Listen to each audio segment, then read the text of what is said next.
할렐루야. 우리 앞뒤 옆 사람과 이렇게 인사하겠습니다. 새해도 건강하고 승리하세요. 새해도 모두 건강하고 승리하길 소망합니다.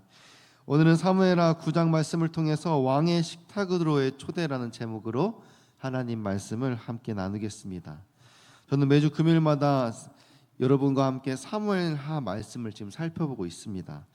오늘 사무엘하 9장 말씀을 살펴보기 전에 좀 그 전의 내용들을 좀 정리해 보면은 1장부터 8장까지는 이 다윗이 유다 지파의 왕으로 등극하여 온 이스라엘의 왕이 되기까지의 과정들이 기록되어 있었습니다.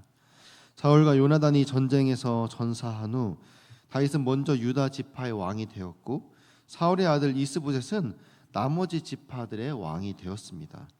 이로 인해서 이 다윗의 집과 사울의 집 사이에 오랜 내전 갈등들이 있었던 거죠. 결국 이스보셋이 암살되면서 이 모든 지파의 왕으로 다윗이 추대되었습니다. 다윗은 통일왕국의 왕이 된 이후에 예루살렘으로 수도를 옮기고 블레셋을 비롯한 여러 주변 나라들을 이제 제압하기 시작합니다. 그러면서 이 나라의 기틀들을 다져갔죠. 특별히 다윗은 하나님의 언약궤를 예루살렘으로 옮겨와서 영적 중심지로 삼았고, 하나님께서는 그 다윗과 다윗의 자손에게 이 왕위가 영원할 것이라는 다윗 언약을 약속해 주셨습니다. 이처럼 다윗은 이제 정치적으로나 영적으로나 큰 성공을 거두며 하나님의 보호하심 아래 이 이스라엘 왕국을 시작하게 되는 것이죠. 이런 상황 속에서 다윗은 이제 자신의 절친한 친구였던 요나단과의 그 약속을 기억해내기 시작합니다. 다윗이 도망자 신세였을 때 요나단은 다윗을 끝까지 신뢰하며 도와주었고, 자신의 자손들을 돌봐줄 것을 도왔고, 자신의 자손들을 돌봐줄 것을 이 요나단 또한 다윗에게 부탁했습니다. 이제 강력한 왕이 된 이 다윗은 그 약속을 지키기 위해서 사울의 가문에 남은 사람을 찾기 시작합니다. 이것이 바로 오늘 본문에 등장하는 이 무비보셋 이야기의 배경입니다. 오늘 본문의 내용은 사울의 손자이면서 또 요나단의 아들인 이 무비보셋에 관한 이야기입니다. 무비보셋은 사울의 아들 이스보셋이 죽은 후 사울의 왕국을 어떻게 보면 계승할 가능성이 가장 큰 왕손 중에 하나였죠. 다윗이 무비보셋에게 그러면 어떻게 반응했을까요? 오늘 본문 1절, 2절을 같이 읽겠습니다. 시작. 다윗이 이르되 사울의 집에 아직도 남은 사람이 있느냐? 내가 요나단으로 말미암아 그 사람에게 은총을 베풀리라 하니라. 사울의 집에는 종한 사람이 있으니 그의 이름은 시바라. 그를 다윗의 집 앞으로 부르매 왕이 그에게 말하되 내가 시바냐 하니 이르되 다윗의 종이니이다 하니라. 아멘. 이제 다윗이 사울의 집에 남은 자가 있는지를 살펴봅니다. 남은 사람이 있으면은 그에게 그 요나단과 했던 그 약속을 지키기 위해서, 그에게 은총을 베풀기 위해서 찾고 있는 것이지요. 은총으로 번역된 이 히브리어 헤세드라는 말은 대가를 바라지 않는 호의라는 뜻이에요. 자신의 절친이었던 요나단인 그 자신의 자손들을 이제 다윗에게 맡기면서 내가 혹시 죽게 되고 내가 혹시 없게 되면은 나의 자손들에게 좀 이런 호의를 좀 베풀어 달라. 우리의 그 사이가 돈독하니 그렇게 좀 자신의 가족들을 챙겨줄 것을 부탁했던 거죠. 다윗은 그 부탁을 기억하면서 이제 무비보셋에게 그 은혜를 베풀기를 원했던 것입니다. 그래서 다시 이 사울의 집안에 남은 자를 찾던 중에 사울을 섬기는 종 한 사람을 발견합니다. 그 이름이 바로 시바라는 종이죠.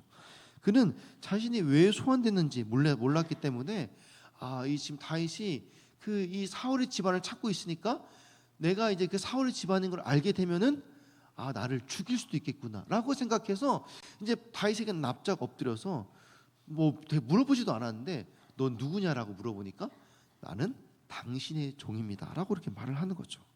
우리 3절 4절 말씀 읽겠습니다. 시작. 왕이 이르되 사울의 집에 아직도 남은 사람이 없느냐? 내가 그 사람에게 하나님의 은총을 베풀고자 하노라 하니 시바가 왕께 아뢰되 요나단의 아들 하나가 있는데 다리저는 자니이다 하니라. 왕이 그에게 말하되 그가 어디 있느냐 하니 시바가 왕께 아뢰되 로드발 암멜의 아들 마길의 집에 있나이다 하니라. 아멘. 다윗은 이제 시바에게 사울 가문에 남는 자가 또 있는지를 묻는 겁니다. 시바는 이제 그 사울 가문의 집안이기보다는 그 종이기 때문에 또 누가 있느냐라고 물어보는 거죠. 이에 시바는 요나단의 아들 하나가 남아 있다라고 말합니다. 다윗에게 기쁜 소식이죠. 요나단의 그 가족들을 좀 이제 찾아서 섬기기 원했는데 마침 요나단의 아들 하나가 있다라는 거예요. 그런데 그가 할아버지 사울과 또 아버지 요나단이 전쟁에서 죽었다는 소식을 듣고 그의 유모가 당시 5살이던 그를 업고 급히 도망하던 중 땅에 떨어뜨려 두 다리를 절개에 되었다라고 설명합니다. 하나님께서 다윗에게 약속하신 말씀을 지키시려고 다윗의 왕국을 지금 부강하게 하셨죠. 그렇죠. 다윗도 요나단과의 약속을 기억하고 그의 가문에 남은 자를 찾기 시작한 것입니다. 다윗은 자신이 받은 그 은혜를 잊지 않았습니다. 거저 받은 은혜를 거저 베풀기를 원했다는 거죠. 비록 사울의 가문은 자신을 죽이려고 했지만은 다윗은 요나단과의 신의를 지키기 위해서 사울의 가문을 보호하려고 합니다. 이것이 하나님 나라와 세상 나라를 구별하는 거룩함인 것입니다. 세상의 원리는 무엇입니까? 무언가 받은 것이 있으면 그대로 갚아주고 돌려주어야 되죠. 그러나 하나님 나라의 원리는 받은 만큼 오히려 그것을 사랑으로 베푸는 것입니다. 그리스도인의 가장 큰 복수는 나를 미워했던 사람을 하나님 믿게 만드는 것입니다. 그러면 나를 미워했던 그 사람은 하나님의 사랑을 깨닫고 끝까지 그 사람을 포기하지 않았던 안고 사랑했던 그 우리의 진심을 깨닫게 되므로 그것이 진정한 사랑의 복수인 것입니다. 진정한 하나님 나라는 이 땅에 땅이나 건물, 물질적 가치 있는 것이 아니라 바로 하나님의 성품을 닮은 우리의 삶 속에 있는 것입니다. 그것이 바로 우리 삶에 임한 하나님의 통치, 하나님 나라의 진정한 모습이 아닐까 싶습니다. 우리 5절, 6절 말씀 같이 읽겠습니다. 시작.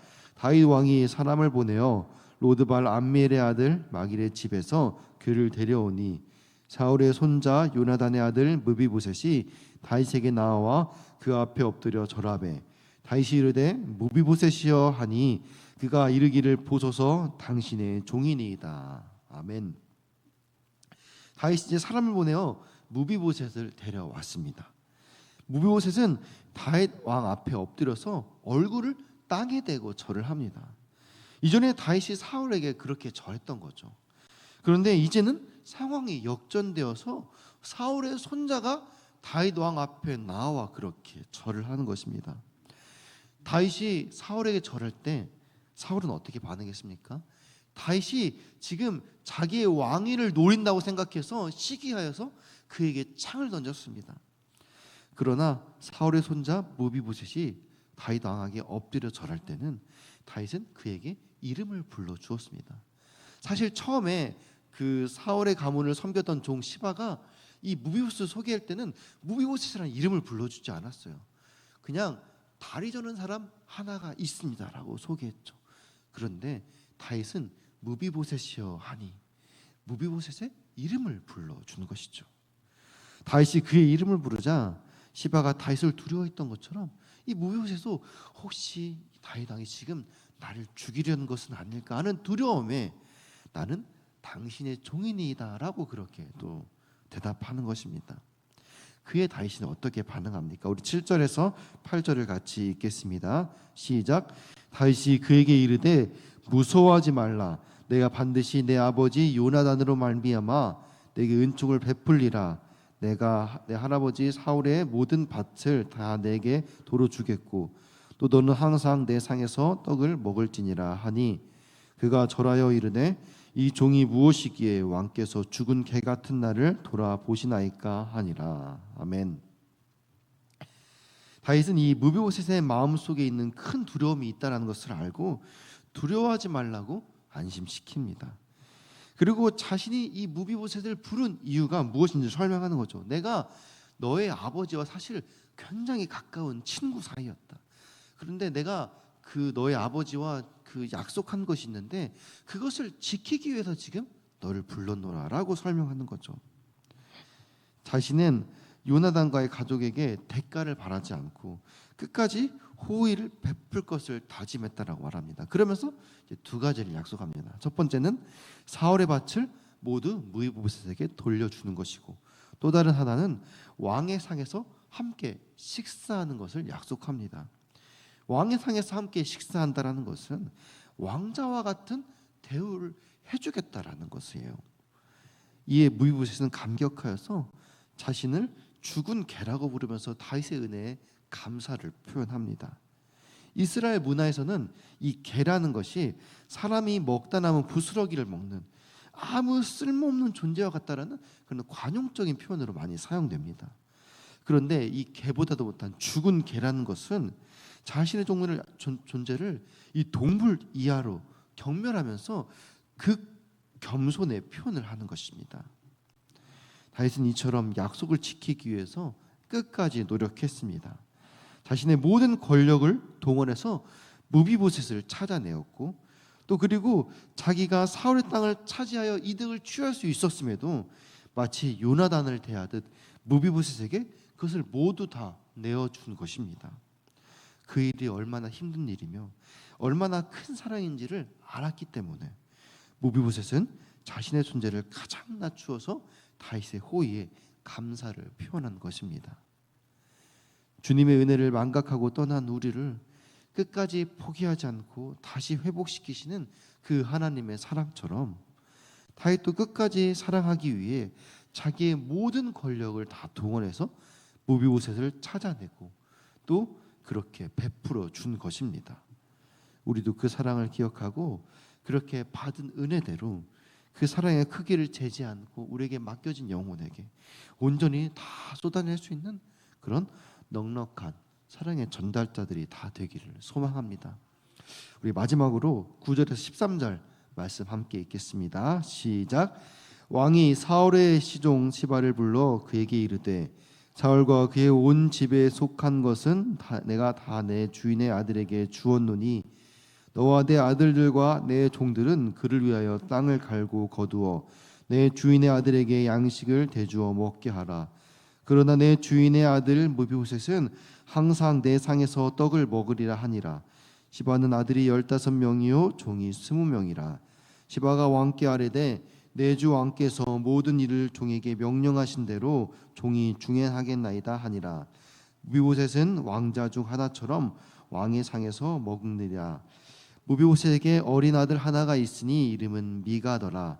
시바의 집에 사는 자마다 무비보셋의 종이 되니라.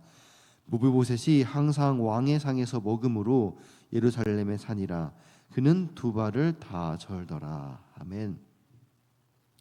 다윗은 사울의 모든 소유를 무비보셋에게 다 내어 주었어요. 그리고 그의 종 시바와 그의 아들들과 그 종들이 사울의 땅에서 농사를 지어서 무비보셋에게 양식을 다 제공하라고 명령했습니다. 무비보셋이 왕과 함께 식사를 하더라도 또 그의 가족을 위한 양식이 또 필요하기 때문에 그렇게 한 조치이죠. 근데 여기서 말하는 양식이라는 것은 단지 음식만을 말하는 것이 아니라 생활에 필요한 그 모든 재산들을 다 통칭해서 말하는 것입니다. 즉 이 다윗의 명령은 무엇이냐? 시바를 통해서 무비보셋의 재산을 다 관리하게 하는 거예요. 그러니까 마치 집사를 두고 종을 두고 그렇게 그 모든 것들 다 누리게 해주는 거죠. 그리고 시바의 자녀들과 시바의 종들이 모두 다 무비보셋의 가족을 섬기는 그 종이 되게 한 것은 이 그렇게 왕에 누릴 수 있는 그 모든 권한들을 다 허락해 준 것을 의미하는 것입니다. 그리고 다윗이 약속한 대로 무비보셋은 다윗의 아들들, 즉 왕자들과 함께 왕의 상에서 음식을 먹게 되었습니다. 왕의 상에서 밥을 먹고 종과 그 종의 자녀들이 왕의 재산을 가족 관리하고 가족들을 다 섬겨주는 거예요. 정말로 왕의 가문 대접을 다 받게 한 것입니다. 무비보셋의 이러한 삶은 사실 이 원수였던 왕가의 자손이면서 또 심지어 다리를 저는 그 사람으로서 누릴 수 있는 가장 최고의 삶을 다윗이 그 모든 것들 다 동원해서 해준 것이라고 볼 수 있는 것입니다. 이것은 모두 요나단과의 이 약속을 끝까지 지키기로 결심한 다윗의 굳은 의지의 결과인 것입니다. 다윗은 요나단의 아들 무비보셋을 형식적으로 겉으로만 사랑하지 않았습니다. 자기와 한 상에서 식사를 하게 한 것만 봐도 알 수 있습니다. 무비보셋에게 시바를 붙여주고 저 아래 모든 밭을 다 줌으로써 요나단이 살아 있었다라면은 요나단이 누릴 법한 그런 왕족으로 누릴 수 있는 그 모든 것을 다 고스란히 누릴 수 있도록 조치해 준 것이죠. 다윗은 무비보셋에게 왕의 식탁에서 함께 식사라는 말을 4번이나 반복해서 본문에서 말씀하고 있습니다. 이것은 다윗이 얼마나 무비보셋에게 진심으로 그렇게 되기를 원했다는 것, 그 진심을 알 수 있는 것입니다. 이처럼 다윗의 사랑은 말로만 표현한 사랑이 아니었습니다. 잠깐의 그냥 감정적인 일회성 사랑도 아니었고요. 매일 새끼 식사로 그렇게 얼굴을 맞대며 단단히 굳어져가는 그런 사랑인 것입니다. 약속을 끝까지 지키겠다는 의지를 담은 그런 헤세드 사랑, 은혜의 내용으로 꽉 채워진 온전한 사랑을 표현한 것입니다. 사람의 진면목은 이렇게 승승장구할 때 드러납니다. 어떤 사람은 내가 성공하면은 그것을 지키기 위해서 모든 힘과 자원을 동원해서 원수의 싹을 자르는데 동원하는 것을 볼 수 있습니다. 그러나 다윗은 자신에게 주어진 그 권력과 행복을 누군가를 위해서 주어진 것이라는 걸 깨달았고 어떻게든 그것을 다른 사람과 나눌 것인지를 그 방법을 찾아내어 그렇게 동원하고 베풀었던 것입니다. 그리고 그 방법을 구체적으로 시행하기 위해서 축복의 영역을 확장하는 데 자신의 힘과 에너지를 쏟았습니다. 다윗은 자신을 통해 세우시는 그 하나님의 나라가 누구를 위한 것인지 분명히 알고 있었던 거죠. 하나님이 다윗의 가문만을 위해서 그 나라를 세운 것이 아니라 세상을 품고 섬기며 받은 사랑을 흘러보내기 위해 그 축복이 임했다라는 것을 알고 있었다는 것입니다. 이권이나 권력이 아니라 신실한 약속에 기반한 이 사랑은 풍성한 물질을 제공할 뿐만 아니라 다리 젖는 자, 연약한 자가 출입할 수 없는 이 궁궐의 벽을 허물고 자유롭게 누릴 수 있는 하나님의 사랑을 맛보게 했습니다. 하나님께서는 우리에게 다윗과 무비보셋의 이야기를 통해서 진정한 사랑의 본질을 보여주었습니다. 세상의 권력과 명예는 우리를 교만하게 만들어 타인을 밟고 올라서게 하지만 하나님의 사랑으로 이렇게 충만한 자는 자신의 권력과 명예를 타인을 섬기는 도구로 사용하는 것입니다. 우리가 받은 이 모든 축복이나 은혜는 나 혼자만을 위한 것이 아니라 하나님의 사랑을 전하는 축복의 통로가 되어야 함을 믿습니다. 하나님의 은혜는 우리를 통해 흘러가야 하는 것이죠. 오늘도 수많은 무비보셋과 같은 영혼들이 우리 주변에서 상처받고 두려워하며 살아가고 있습니다. 그들은 우리의 진심된 사랑의 손길을 기다리고 있습니다. 다윗이 무비보셋에게 보여준 것처럼 우리도 그들을 끝까지 포기하지 않고 찾아가 진심 어린 사랑을 보여주어야 할 것입니다. 우리에게 주어진 그 모든 은사와 능력들은 바로 이런 영혼을 향한 섬김의 도구가 되어야 되는 것이죠. 하나님께서 이렇게 우리에게 주신 그 모든 것이 이웃을 섬기는 통로가 되게 하시고 또 우리의 삶이 하나님의 은혜를 전하는 아름다운 통로가 되기를 소망합니다. 그래서 우리를 통해 그 많은 영혼들이 하나님의 사랑을 경험하고 회복의 역사가 일어나게 되기를 주님의 이름으로 축원합니다. 우리 이 시간 들은 말씀 기억하며 함께 기도하기를 원합니다. 자, 같이 기도하실 때 우리가 받은 하나님의 은혜를 기억하며 받은 은혜를 흘러보내는 축복의 통로가 되게 하여 주옵소서. 세상의 성공과 권력이 우리를 교만하지 않게 하시고 오히려 주신 능력과 은사들을 통하여 이웃을 섬기고 교회를 든든하게 세워가는데 사용되게 하여 주시옵소서.